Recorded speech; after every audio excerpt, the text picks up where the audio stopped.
الله نحمده ونستعينه ونستغفره ونؤمن به ونتوكل عليه ونعوذ بالله من شرور أنفسنا ومن سيئات أعمالنا من يهده الله فلا مضل له ومن يضلل فلا هادي له ونشهد أن لا إله إلا الله وحده لا شريك له ونشهد أن سيدنا ونبينا ومولانا محمدا عبده ورسوله أما بعد فقد قال الله تعالى في كلامه المجيد وفي فرقانه الحميد أعوذ بالله من الشيطان الرجيم بسم الله الرحمن الرحيم يا أيها الذين آمنوا بالله ورسوله والكتاب الذي نزل على رسوله والكتاب الذي أنزل من قبل ومن يكفر بالله وملائكته وكتبه ورسله واليوم الآخر فقد ضل ضلالا بعيدا إن الذين آمنوا ثم كفروا ثم آمنوا ثم كفروا ثم ازدادوا كفرا لم يكن الله ليغفر لهم ولا ليهديهم سبيلا بشر المنافقين بأن لهم عذابا أليما الذين يتخذون الكافرين أولياء من دون المؤمنين أيبتغون عندهم العزة فإن العزة لله جميعا وقال تعالى في شان حبيبه إن الله وملائكته يصلون على النبي يا أيها الذين آمنوا صلوا عليه وسلموا تسليما সবাই নামাজের দরুদ পড়ি আল্লাহুম্মা সাল্লি আলা মুহাম্মাদ ওয়া আলা আলি মুহাম্মাদ কামা সাল্লাইতা আলা ইব্রাহিম ওয়া আলা আলি ইব্রাহিম ইন্নাকা হামিদুম মাজিদ اللهم بارك على محمد وعلى آل محمد كما باركت على إبراهيم وعلى آل إبراهيم إنك حميد مجيد صدق الله العظيم জিরাবো গার্মেন্টস শ্রমিক কাফেলার উদ্যোগে আয়োজিত নবম বার্ষিক ওয়াজ মাহফিলের সম্মানিত সভাপতি মণ্ডলীগণ, সম্মানিত সভাপতি হাফেজ মাওলানা মোহাম্মদ মাহবুবুর রহমান, ইমাম খতিব জিরাবো দেওয়ানবাড়ি কেন্দ্রীয় জামে মসজিদ আশুলিয়া সাভার, উপস্থিত হযরত উলামায়ে কেরাম, পিতৃতুল্য বাবারা, যুবক বন্ধুরা, পর্দার আড়ালে অবস্থানরত মা বোনেরা, শুভেচ্ছা জানি কৃতজ্ঞতা জ্ঞাপন করছি মহান আল্লাহ সুবহানাহু ওয়া তাআলার দরবারে, যিনি ভালোবেসে দয়া করে মহব্বত করে আমাদেরকে এখানে আসার এবং বসার তৌফিক দিয়েছেন। এজন্য বলি আলহামদুলিল্লাহ। সময় খুবই অল্প, অল্প সময়ে অনেক কথা বলা লাগবে। এই জন্য গতানুগতিক ওয়াজ না, আমরা কথাগুলো শোনার চেষ্টা করব, ইনশাআল্লাহ ফায়দা হবে। আর আমারও এমন কোনো উদ্দেশ্য কোনোদিনই আসে নাই যে এখান থেকে আরো 5টা দাওয়াত আমাকে দিবে, কালেক্ট করতে হবে, সো কাউকে খুশি করার জন্য আল্লাহ ছাড়া ওয়াজ করতে হবে, এই চিন্তা আমার মনে এখন তো সারা দুনিয়াতে আল্লাহ তাআলা নেন, আগেও কোনোদিন আসে নাই। সো আমিও আপনাদেরকে খুশি করার জন্য ওয়াজ করবো এমন না, কোরআন হাদিসের কিছু কথা শোনানোর জন্য কিছু কথা বলবো। 4টা আয়াত তিলাওয়াত করেছি সূরা নিসা, এটা কোরআনের 4র্থ সূরা, সূরাতুন নিসা। 136, 37 38, 39 এই 4টি আয়াত তেলাওয়াত করেছি। প্রথম আয়াতে আল্লাহ তাআলা ঈমানের কথা বলেছেন এবং মুমিন কখন মুমিন হয় সে বিষয় তুলে ধরেছেন। আবার মুমিন কি কারণে কাফের হয় এই আয়াত থেকে তা বোঝা যায়। আমি ইয়াকফুর বিল্লাহি ওয়া মালাইকাতিহি ওয়া কুতুবিহি ওয়া রুসুলিহি ওয়াল ইয়াউমিল আখির, আল্লাহকে, তার রাসূলদেরকে, আসমানি কিতাব সমূহকে, ফেরেশতাদেরকে কেউ অস্বীকার করলে সে কাফের, আর এগুলোর উপর ঈমান আনলে সে মুমিন হয়। দ্বিতীয় আয়াতে আল্লাহ তাআলা বুঝিয়েছেন আপনারা আমার ঘরের অবস্থা তুলে ধরেছেন। 2024 সালে আমাদের অবস্থা এমন, 2025 সালে বাবা মুসলমান, ছেলে কাফের হয়ে গেছে, ছেলে মুসলমান, বাবা কাফের হয়ে গেছে, স্বামী মুসলিম, স্ত্রী কাফের হয়ে গেছে। এটা একেবারে ঘরের খবর বলতেছে, আপনি আমি জানিও না, এটা বাস্তবতা। এই প্রজন্মের কথা বলতেছি, এই প্রজন্মের কথা বলতেছি। স্বামী মুসলিম, স্ত্রী কাফের, মুরতাদ হয়ে গেছে, নাস্তিক হয়ে গেছে, অথবা নাস্তিক মেয়েকে একজন মুসলিম বিয়ে করতেছে। এটা বর্তমান প্রজন্মের কথা। কি কারণে কাফের হয়ে গেল? আমানু সুম্মা কাফারু সুম্মা আমানু সুম্মা কাফারু। তার বর্তমান স্টেজ কি? সুম্মা যাদু কুফরা, কুফরকে বাড়িয়ে দিয়েছে। আগে একটা সময় ছিল সকালে মুমিন, দুপুরে কাফের হয়ে গেছে, আচ্ছা ঠিক আছে, বিকালে মুসলিম, রাতে কাফের হয়ে গেছে। এখন তার অবস্থা এমন যে কুফরিকে এমন ভাবে বাড়িয়ে দিয়েছে যে এখন তার কুফরিটাই অবস্থা। সুম্মা যাদু কুফরা, এখন কুফরিকে এমন ভাবে বাড়িয়ে দিয়েছে, ইসলামের বিরুদ্ধে তার অবস্থান, কুফরিকে এমন ভাবে বাড়িয়ে দিয়েছে, দলের কারণে, ব্যক্তিগত কারণে, অর্থের কারণে, চেয়ারের কারণে সে মসজিদে গিয়ে আলেমকে বলতেছে হুজুর এই ওয়াজ করার দরকার নাই। কোথায়? মসজিদে, আল্লাহর ঘরে আল্লাহর কথা বলতে নিষেধ করতেছে।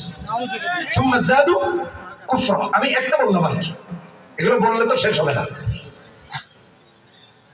কয়েকদিন আগে আমাদের দেশের এক সম্মানিত লিডার, তার সম্মান সে রক্ষা না করতে পারে, আমি তাকে সম্মানিত নেতাই বললাম, প্রবীণ রাজনীতিবিদ, মন্তব্য করেছেন যে দেশে ভাই মাইকটা একরকম রাখবেন, হ্যাঁ এটা গুতাগুতি ধরাধরি যিনি মাইকের লোক আছেন করেন না আল্লাহর রাস্তায়, হ্যাঁ কারণ আমি কথা বলতেছি, আমি বুঝি তো আপনি ধরলেন, এটা করেন না। নেতা বললেন কি যে ওয়াজ মাহফিল হয়, সমাজে পরিবর্তন হয় না কেন?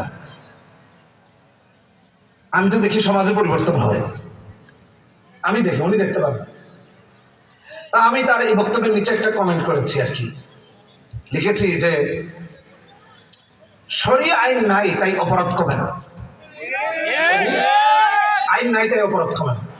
শরীয়ত আইন থাকলে বেগম পাড়ায় আর বাড়ি বানানো যেত, ঠিক কিনা? ঠিক। এই যে বিগত সরকারের এক নেতা 350 বাড়ি বানাইছে বিদেশে, কথা বলছেন নাই? কয়শো? কি বরকত হয়েছে চিন্তা করছেন? 350। এই টাকা আপনার আমার। শরীয়ত আইন থাকলে আগামীতে এমন নেতা আর তৈরি হতে পারত না। প্রগতিশীলরা বলে যদি শরীয়ত আইন হয় তাহলে তো হাত কেটে দিবেন, পরে বাংলাদেশের মানুষের হাত থাকবো কেমনে? চুরি করলে যদি হাত কেটে দেন, তার মানে কি সৌদি আরবের মানুষের হাত নাই? হ্যাঁ হ্যাঁ, হাত থাকবে, চুরি থাকবে না, কথা বলেন ঠিক কিনা? মানুষ থাকবে, মদখুল থাকবে না, রাস্তাঘাট থাকবে, চিন্তায় থাকবে না, সমাজ থাকবে, সমাজ নষ্ট করার লোকের থাকবে না। এজন্য শরীয়ত আইন দরকার। যারা বলে তার ফ্যান ফলোয়াররা ওয়াজের কোনো ফায়দা হচ্ছে না, আমি আজকের এখান থেকে আপনাদেরকে দায়িত্ব নিয়ে বলতেছি, এখানে যতগুলো মানুষ এখানে বসেছেন সমাজের অপরাধের সাথে সব থেকে কম জড়িত এই মানুষগুলো। আমি চ্যালেঞ্জ করে বললাম, আমি সবাইকে সাক্ষী রেখে বললাম, এখানে যারা বসছেন এই ওয়াজে এসে সমাজে যত চুরি হয়, ডাকাতি হয়, জেনা হয়, ধর্ষণ হয়, লুটপাট হয়, ছিনতাই হয়, ডাকাতি হয়, মাদক চোরা কারবারি হয়, অস্ত্র চোরা কারবারি হয়, যত জায়গায় খুন হচ্ছে, হাদি ভাইয়ের মাথায় যারা গুলি করেছে, মামুনকে যারা গুলি করে হত্যা করেছে, যত আতঙ্কায় আছে, যত আন্ডারওয়ার্ল্ডের লিডার আছে, যত মাদক চোরা কারবারি আছে, এখানে এদের নাই। চ্যালেঞ্জ করে বললাম, সমাজে এটাই পরিবর্তন হয়েছে ওয়াজের। যারা ওয়াজে আসে তারা এই সমস্ত অপরাধের সাথে জড়িত না। আমি চ্যালেঞ্জ করে বললাম, এটা উপস্থিত, আমার আস্থা বিশ্বাস রেখে বললাম। এটা দায়িত্ব নিয়ে কথাগুলো বলছি। এমনকি আমি এই দায়িত্ব নিয়ে এটাও বলতে পারি, এখানে যারা বসে আছে এদের একজনও আমাদের বাংলাদেশের টাকা মেরে বেগম পাড়ায় বাড়ি বানাবে। চ্যালেঞ্জ করলাম, এখানে যারা বসে আছে, যারা বলছে তাদের আছে, যারা বলছে তাদের আছে, তাদের ডানে বামে যারা আছে তাদের আছে, আপনার আমার নাই। কানাডাতে গিয়েছি, কানাডায় আমাকে একজন বলতেছে, সাহেব চলেন আপনাকে বেগম পাড়া দেখাই। আমি বললাম, ভাই আমার তো সময় নাই, আবার বাংলাদেশেও আসতে হবে, যাই না। বলে প্রথম জিজ্ঞেস করলাম এটা কোন বেগম পাড়া, মানে ফার্স্টে একটু আমি প্রস্তুত ছিলাম না যে ওই বেগম পাড়ায় নিতে চাচ্ছে। বুঝেন না, ওই যে দেশের টাকা যে সমস্ত চোরেরা এনে বাড়ি ঘর করছে, ওদের বাড়ি ঘর আর কি দেখে। এই কথা বলার জন্য এতগুলো কথা বললাম। কুফরকে এখন এমন ভাবে বাড়িয়ে দিয়েছে, মুসলমানের সন্তান হয়ে, নাম মুসলমানের, পিতৃ পরিচয় মুসলমানের, কুফর বাড়িয়ে দেওয়ার কারণে তার অবস্থা এমন, এখন সরাসরি কুফরের পক্ষাবস্থান নিচ্ছে, তারপরে নিজেকে মুসলমান দাবি করে। 7 তারিখ ভূমিকম্প হলো, জমার দিন আমি মোতালা করতেছিলাম। তো এমন অবস্থায় হঠাৎ করে ভাবলাম দৌড় দিব। প্রথম কয়েক সেকেন্ড হওয়ার পরে আমি ভাবলাম সবাই দৌড়াইতেছে, কিন্তু কোরআনে কারীমের মোতালার অবস্থায় মারা যাওয়া তো সৌভাগ্যের, আমি দৌড় দিব কি করে? তখন একেবারে ঘেরে বসে এরকম করে ধরে টেনে যাব না, কোরআন পড়তে পড়তে মরতে পারে সৌভাগ্যের। দেখলাম যে থামেও না, তো আমি দৌড় দিয়া মানুষের জাতিতে মরবো কেন, কোরআন পড়তে পড়তে মরি। পরের দিনের মনে হয় বক্তব্য ছিল নেতা, তো আমি ওখানে যখন লিখেছি শরিয়া আইন নাই, এখানে বহু অমুসলিম মন্তব্য করেছে, এটা নিয়ে আমার কোনো মন্তব্য নাই। অমুসলিম শরিয়া আইন চাইবে না, এটা তার ব্যাপার। বহু মুসলমানের সন্তানরা শরিয়া আইন চায় না, এটা আশ্চর্যের ব্যাপার। এটা হলো সুম্মা যাদু কুফরের ব্যাখ্যা। একজন ওখানে কমেন্ট করেছে শরিয়া আইনে লাথি মারে, আমি জানি না তার কমেন্টটা আজও আছে কিনা। আমার এটা দেখে খুব অবাক হলাম যে মুসলমানের সন্তান শরিয়া আইনে লাথি মারে। সুম্মা যাদু কুফরা, কুফর কি পরিমাণে বেড়ে গেলে এটা হতে পারে চিন্তা করে। আমি তার ওয়ালে ঢুকলাম, যে দেখি এই লোক ফেসবুকে আসলে কি মুসলমান না নাস্তিক, তার পোস্ট দেখলে তো বোঝা যাবে সে কোন চিন্তা লালন করে। তার পোস্ট খেয়াল করতে গিয়ে দেখি সে আগের দিন যে ভূমিকম্প হয়েছে এটা নিয়ে কোরআনের আয়াত পোস্ট করছে, হাদিস পোস্ট করছে, সব ঠিক আছে, কিন্তু শরিয়া আইন চায়। আমি এই জন্য বলছি যে এটা আমাদের ঘরের খবর। স্বামী কাফের হয়ে গেছে, নয়তো স্ত্রী মুরতাদ হয়ে গেছে, নাস্তিক হয়ে গেছে, স্বামীর খবর নাই, নয়তো স্ত্রীর খবর নাই, বাবার খবর নাই, বাবা পাক্কা নামাজি হাজি সাহেব, ছেলে নাস্তিক হয়ে গেছে। এজন্য ইমানকে আঁকড়ে ধরা, ইমানের উপর অবিচল থাকা। বলতে গেলে লম্বা হয়ে যাবে, আমি সংক্ষিপ্ত আকারে 5টা বিষয়ের কথা বলি, তাহলে ইমানের উপর অবিচল থাকতে পারবো, মজবুত থাকতে পারবো। 1 নম্বর, কোরআন সুন্নাহকে আঁকড়ে ধরা। আমলের কথা বলতেছি, ভালো করে শুনুন। এই 5টা আমল করতে হবে। কয়টা আমল? কয়টা আমল? সবাইকে বুঝতে হবে কয়টা আমল। সবার মাহফিল আপনারা মেমোরিতে নিয়ে যাবেন, আমার এই 5টা কথা মাথায় নিয়ে যেতে হবে। 1 নম্বর, কোরআন সুন্নাহ আঁকড়ে ধরা। আমার নবীজি মুওয়াত্তা মালিকের হাদিসে বলেছেন, 1628 নম্বর হাদিস, তারাকতু ফীকুম আমরাইন লান তাদিল্লু মা তামাসসাকতুম বিহিমা কিতাবাল্লাহি ওয়া সুন্নাত নবিয়্যিহি। কোরআন এবং সুন্নাহকে যে আঁকড়ে ধরবে সে কখনো ভ্রষ্ট হবে না। এই ব্যক্তি কাফের হবে না, এই ব্যক্তি মুশরিক হবে না, এই ব্যক্তি মুরতাদ হবে না। নবীজি বলেছেন হাদিসে। এই মজবুতের ব্যাপারে আল্লাহ তাআলা কোরআনে কারীমে বিভিন্ন জায়গায় বলেছেন।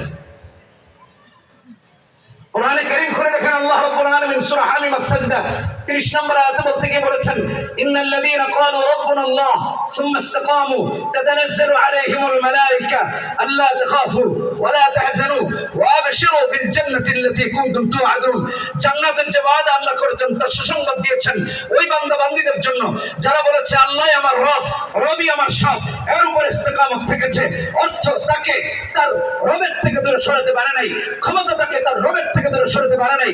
আল্লাহ রাব্বুল আলামিনকে যে শরত মেনেছে এটা তার কোনো কিছু লোভ লালসা তাকে দূরে সরাতে পারে নাই। আল্লাহ বলছেন তার কোনো ভয় নাই, তার কোনো টেনশন নাই। আল্লাহ রাব্বুল আলামিন এই নিশ্চয়তা দিয়েছেন। আল্লাহ তাআলা অন্য আয়াতে বলেছেন যে ব্যক্তি আল্লাহই রব এই কথার উপর ইস্তেকামত থাকে।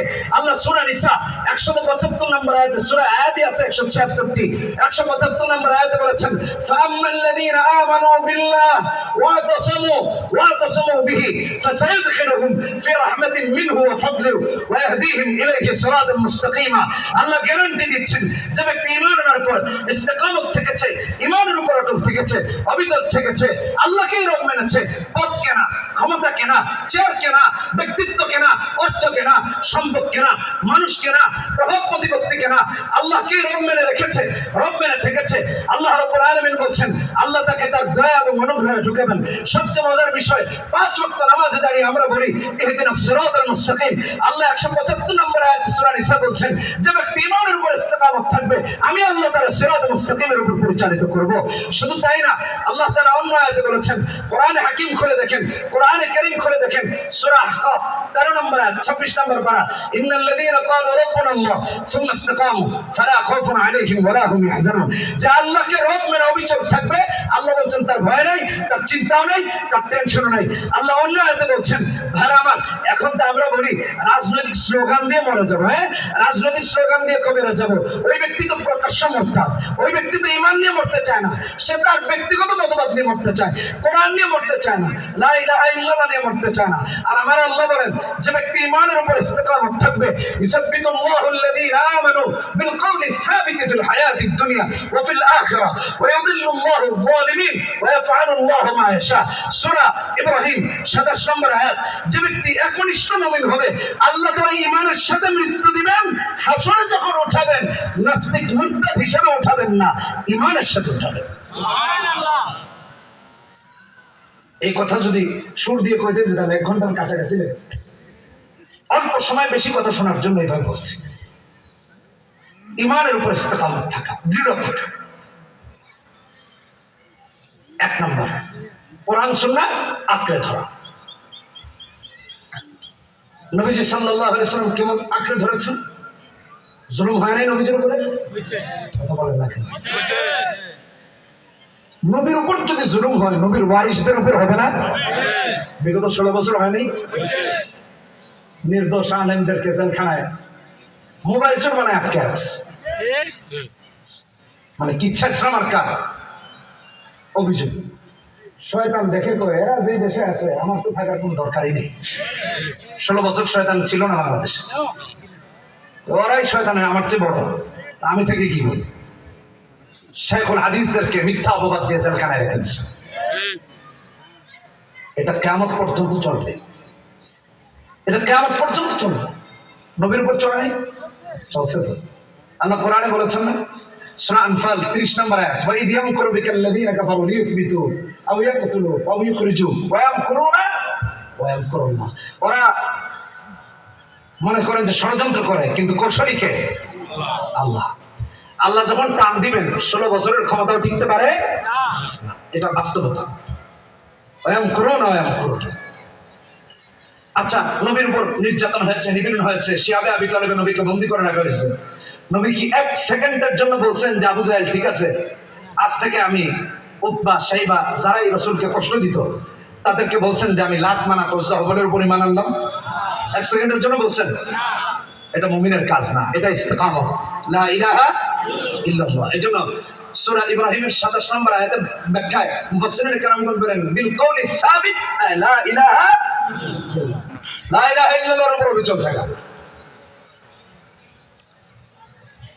ইমাম বাইহাকী তার দালাইলুন নবুওয়াতে 2য় খণ্ডে 341 নম্বর পৃষ্ঠায় ভিন্নভাবে উপস্থাপন করেছেন।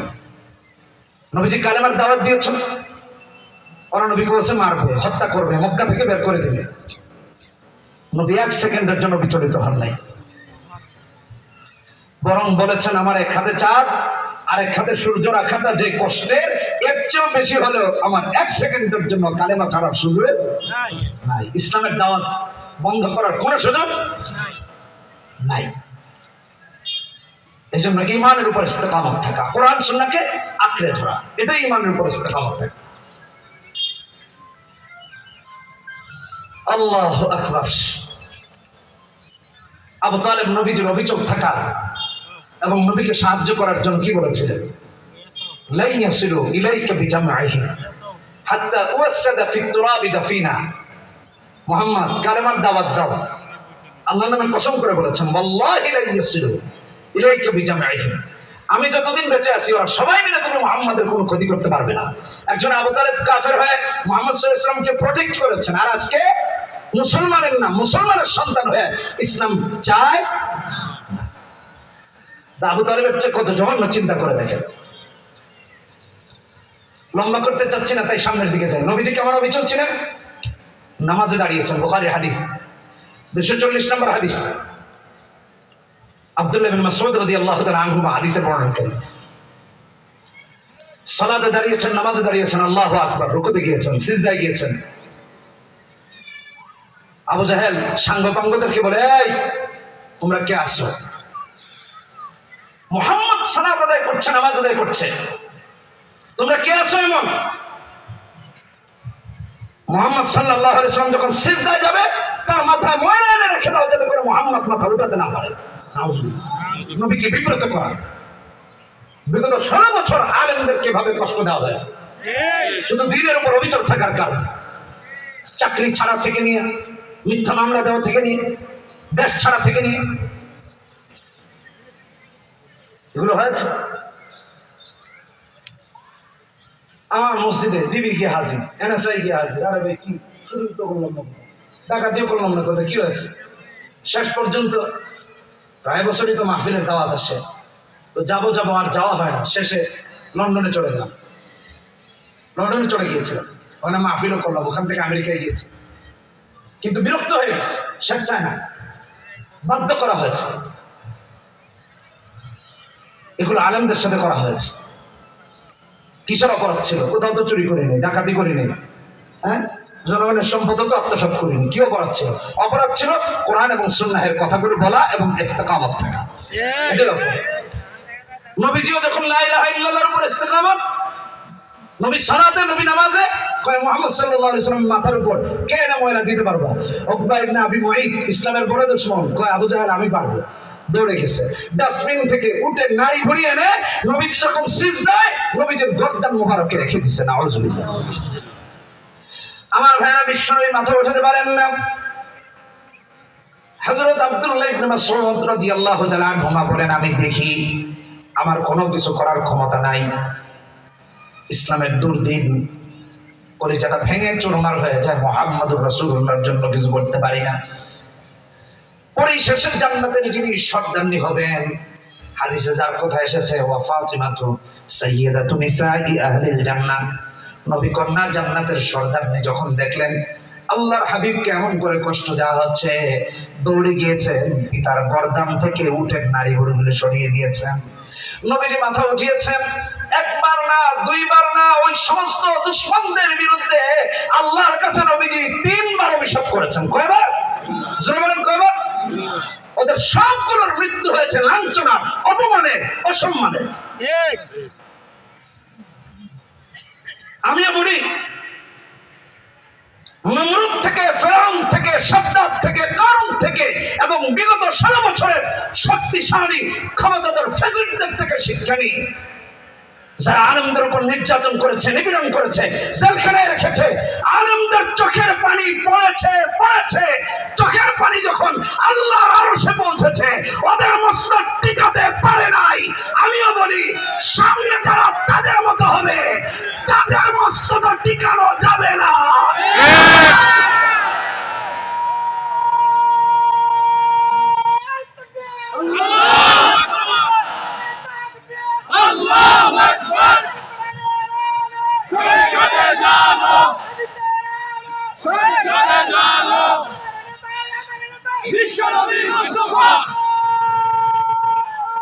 যে কথা বলছিলাম,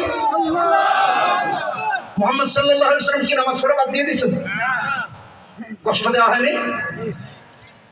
নবীকে মেরে ফেলার চেষ্টা করা হয়েছে।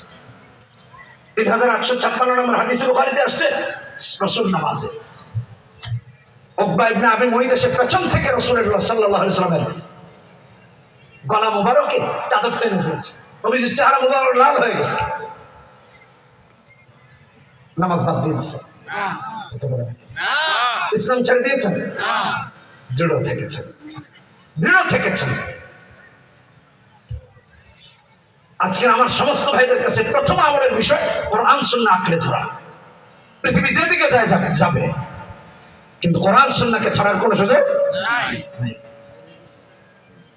হযরত বিলাল নামাজ আদায় করেছেন, ছেড়ে দিয়েছেন? আবু বকর নামাজ আদায় করেছেন না? জুলুম ঠিকই তো হয়েছে। সিরাত ইবনে হিশামের প্রথম খণ্ডে আসছে হযরত আবু বকর যখন ইসলামের প্রকাশ্য দাওয়াত দিলেন, মারতে মারতে মারতে মারতে উতবা ইবনে রবিআ জুতা দিয়ে হযরত আবু বকর চেহারা কত ধরে করেছে, জ্ঞান হারিয়ে ফেলেছে। কোন শেষে জিজ্ঞেস করছেন আমার রাসূল কি বলেছেন? সুবহানাল্লাহ।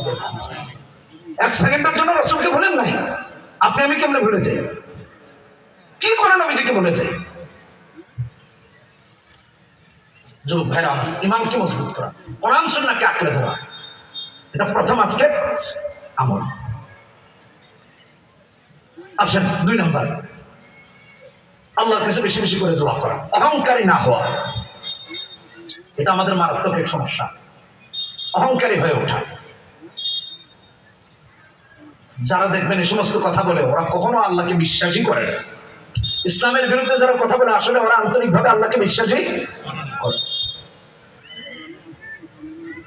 আল্লাহ রাব্বুল আলামিন এই জন্য দোয়া শিখিয়ে দিয়েছেন। সূরা আল ইমরান 9 নম্বর পৃষ্ঠা 3 নম্বর পারা 8 নম্বর আয়াত, রব্বানা লা তুযিগ কুলুবানা বা'দা ইয হাদাইতানা ওয়া হাব লানা মিন লাদুনকা রাহমাতান ইন্নাকা আনতাল ওয়াহ্হাব। দোয়া শিখিয়ে দিয়েছেন। সবাই পড়ি রব্বানা, সবাই রব্বানা লা তুযিগ কুলুবানা বা'দা ইয হাদাইতানা ওয়া হাব লানা মিন লাদুনকা রাহমা ইন্নাকা আনতাল ওয়াহ্হাব। এই দোয়া বেশি বেশি করে আল্লাহর কাছে পড়া। অহংকারীরা দোয়া করে না, বিনয়ীরা দোয়া করে। অহংকারীরা ক্ষমতার অহংকার দেখায়, তখন আল্লাহ ওদেরকে ধরে ফাকাল আনা রাব্বুকুমুল আ'লা বলেছিল না? কে? ফিরআউন। আল্লাহ ধরেছেন।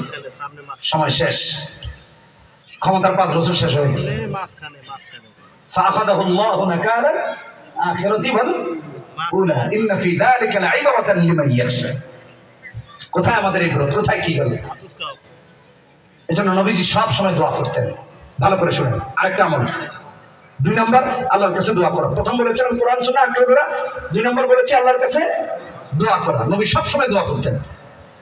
2290 নম্বর হাদিস তিরমিজিতে এসেছে, ইয়া মুকাল্লিবাল কুলুব সাব্বিত কলবি আলা দীনিক। নবী অল টাইম এবং অধিকাংশ সময় আল্লাহর কাছে দোয়া করতেন। দোয়া করবো তো ইনশাআল্লাহ? করবো তো ইনশাআল্লাহ? আল্লাহ আমাদের কবুল করুন। আমিন। জোরে বলে আমিন। আরো জোরে বলে আমিন। মনে থাকবে না? সংক্ষেপ করার জন্য সামনের দিকে আগে গেছে যেহেতু সময় হলো। 3 নম্বর, সৎসঙ্গী নির্বাচন করা। স্ত্রী হোক, বন্ধু হোক, বা বাবা তার সন্তান গ্রহণ হোক, আপনি আমি বন্ধু, নেতা, কর্মী, নেককার নির্বাচন করি। নেককার, পরহেজগার, আমানতদার, মিথ্যাবাদী না, সত্যবাদী। এটা গুরুত্বপূর্ণ। 3 নম্বর। 1 নম্বর বলেছিলাম কোরআন সুন্নাহ আঁকড়ে ধরা, 2 নম্বর বলেছিলাম আল্লাহর কাছে দোয়া করা হেদায়েতের উপর অবিচল থাকার জন্য, 3 নম্বর সৎ সঙ্গী নির্বাচন করা। কোরআন থেকে যদি বলি সূরা তাওবা আল্লাহ 119 নম্বর আয়াতে বলেছেন, ইয়া আইয়ুহাল্লাযীনা আমানুত্তাকুল্লাহা ওয়া কুনু মা'আস সাদিকিন। আল্লাহ বলেছেন, আল্লাহু আকবার। সঙ্গী কি নির্বাচন করবেন? একটা আমার যুবক ভাইরা, এখানে মাশাআল্লাহ অনেক যুবকদেরকে দেখতে পাচ্ছি। তো তোমরা সঙ্গী বানিয়েছো মেসিকে, কেউ বানাইছে নেইমার। গত পরশুদিন এক জায়গায় মাহফিলে যাচ্ছি, হঠাৎ করে স্টেজে ওঠার আগে একটা নিউজ সামনে আসলো যে মেসি নাকি ভারতে আসছিল, ইন্ডিয়াতে। কোথায়? ইন্ডিয়াতে। তো ইন্ডিয়াতে সে অসৎ আচরণের শিকার হয়েছে। কি অসৎ আচরণ এত কিছু জানি না। আমাদের দেশের ছেলেপেলেরা কান্নাকাটি করতেছে, আহারে মেসি কত কষ্ট পাইছে, মেসির কষ্টে এতটা ব্যথিত, কাঁদতেছে। মেসি যদি আর ইন্ডিয়া বাংলাদেশে না আসে, আল্লাহর রহমত তো নাজিল পাই। মেসি আসলে সঙ্গী বানিয়েছে কারে দেখেন? আল্লাহ বলেছেন কোন মার সাদিকিন, ও বানিয়েছে কাফের মুশরিককে। আল্লাহ বললেন লা তাত্তাখিদুল ইয়াহুদা ওয়ান নাসারা আউলিয়া বা'দুহুম আউলিয়াউ বা'দ, 51 নম্বর আয়াতে সূরা তাওবা, সূরা মাইদা। আর আপনি আর আমি ইহুদি নাসারাকেই সঙ্গী বানাইলাম। চুল কাটি তার মতো, দাড়ি রাখি তার মতো, আহারে লেবাস পরি তার মতো। মুসলমানের সন্তান, ইসলামিক লেবাস নাই কিন্তু 10 নম্বর জার্সি ঠিকই আছে। কোথায় আছি দেখেন? দাড়ি রাখে না কিন্তু চুলের মতো ঠিকই কাটে, কারণ নেইমার কেটেছে, তাকে তো জানোয়ার হতেই হবে, তাই সেও চুল কেটেছে এরকম করে। আল্লাহ কি বললেন আর আপনি আর আমি কি করলাম? রাসূল কি বললেন, আপনি আমি কি করলাম? নেককারকে বন্ধু বানানো। আমেরিকাতে গেছি একটা প্রোগ্রামে, ওখানে মায়ামি নাম শুনেছেন হয়তো, গুগলে সার্চ দিয়ে দেখবেন। পৃথিবীর সুন্দর জায়গাগুলোর একটা জায়গা মায়ামি। আল্লাহ অনেক জায়গাতে ঘুরিয়েছেন মায়ামি। ফ্লোরিডার একটা শহর। হ্যাঁ, মানে ট্রাম্প স্যার আছে না, ট্রাম্পের বাড়ি যেখানে, ওখানে মেসি নাকি ইন্টার মায়ামি একটা ক্লাবে খেলে। হ্যাঁ, ওই যে আপনাদের বিশ্বাবার কি যে একটা ক্লাবে খেলে। তো আমার এক ভাই সঙ্গত কারণে তিনি গতকালকে আমাকে মেসেজ করছেন যে আমার এই কথা বলছেন।